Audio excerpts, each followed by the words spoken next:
আজকে বানাবো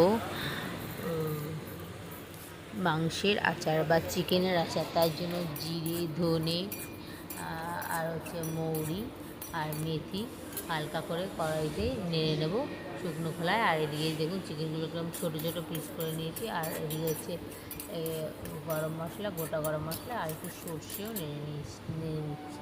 এটা একসঙ্গে নাড়া হয়নি, ভুলে গেছিলাম, তাই জন্য। তারপরে কড়াইতে তেল দিয়ে এই ছোটো ছোটো যে সলিড চিকেনের পিসগুলোকে রেখেছি ওইগুলোকে ভেজে নেব। ভাজা হয়ে গেলে এই যে ভেজে নিচ্ছি, পুরো লাল লাল করে ভেজে নিতে হবে যাতে অনেক দিন থাকে।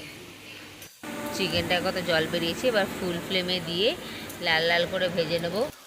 এবার এগুলোকে সব তুলে নেব।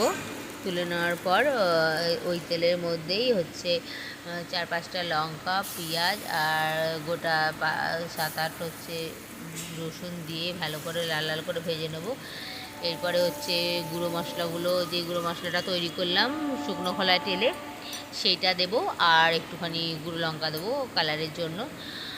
এবার ভালো করে নেড়ে চেড়ে নেব। নেড়ে চেড়ে এতে কোনো জল দেব না, তাহলে জল দিলে তাহলে এটা নষ্ট হয়ে যেতে পারে, বেশি দিন চলবে না। আর জল না দিলে আপনি 1 মাস 2 মাস রেখে খেতে পারবেন এইগুলোকে। এবার ওই মশলাটা দিয়ে ভালো করে নাড়িয়ে চেড়ে মিশিয়ে নেব। ব্যাস দেখুন কত সুন্দর আমাদের চিকেনের আচার রেডি হয়ে গেছে।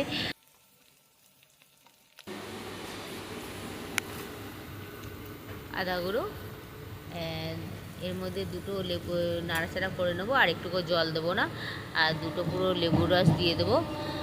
নুন দিতে ভুলে গেছিলাম, তাই নুন দিয়ে দিলাম। দেখুন লেবুর রসটা দেখাতে ভুলে গেছিলাম। আর এটাতে একটুকু জল দেওয়া যাবে না। আর সব মাংস হচ্ছে সিদ্ধ হয়ে গেছে।